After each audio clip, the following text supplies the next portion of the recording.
लाला शहजाद का इंतकाम हमराही की एक दिलचस्प कहानी। पहला हिस्सा। लाला शहजाद की आंखों में इस वक्त ऐसा तूफान था जिसे देखकर बड़े बड़े बहादुर लोगों के कदम भी डगमगा जाते। कमरे में मुकम्मल खामोशी छाई हुई थी, लेकिन अचानक एक शख्स कांपते हुए अंदर दाखिल हुआ। इसके हाथ में चंद ऐसी मालूमात थीं जो पूरे खेल का रुख बदलने वाली थीं।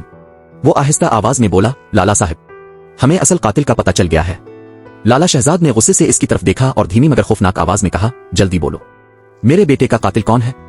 इस शख्स ने एक लम्हे के लिए नजरें झुका लें, फिर हिम्मत करके बोला, आपके बेटे का कत्ल गाजी यूसुफ के बेटे सिहान ने किया था। ये अल्फाज सुनते ही लाला शहजाद की दुनिया जैसे रुक गई। चंद लम्हे पहले तक जो इंसान खामोश बैठा था, अब उसकी आंखों में आग भड़क उठी। इसने जोर से मेज पर मुक्का मारा, शीशे टूट गए और पूरा कमरा इसकी गरजदार आवाज से लरज उठा। मैं अपने बेटे के कातिल को जिंदा नहीं छोड़ूंगा। इसके चेहरे पर बरसों का दर्द, गुस्सा और इंतकाम एक साथ नजर आने लगा। इसने फौरन अपना मोबाइल उठाया और गाजी यूसुफ का नंबर मिला दिया। दूसरी तरफ गाजी यूसुफ ने फोन उठाया तो उसे अंदाजा भी नहीं था कि अगले चंद लम्हों में इसकी जिंदगी बदलने वाली है। लाला शहजाद ने बगैर किसी तमहीद के कहा, गाजी यूसुफ, आज मुझे सब कुछ मालूम हो गया है। मेरे बेटे का खून तुम्हारे घर से हुआ है। तुम्हारे बेटे सिहान ने मेरे बेटे को मारा है।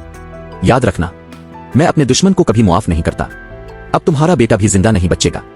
यह कहकर लाला शहजाद ने फोन बंद कर दिया। गाजी यूसुफ चंद लम्हों तक साकित बैठा रहा। इसके चेहरे का रंग उड़ चुका था।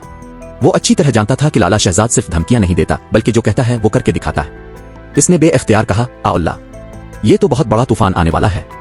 इसी लम्हे इसने सिहान को फौरन अपने पास बुलाया। सिहान खुशी खुशी कमरे में आया, मगर जैसे ही इसने अपने वालिद का परेशान चेहरा देखा, वो चौंक गया।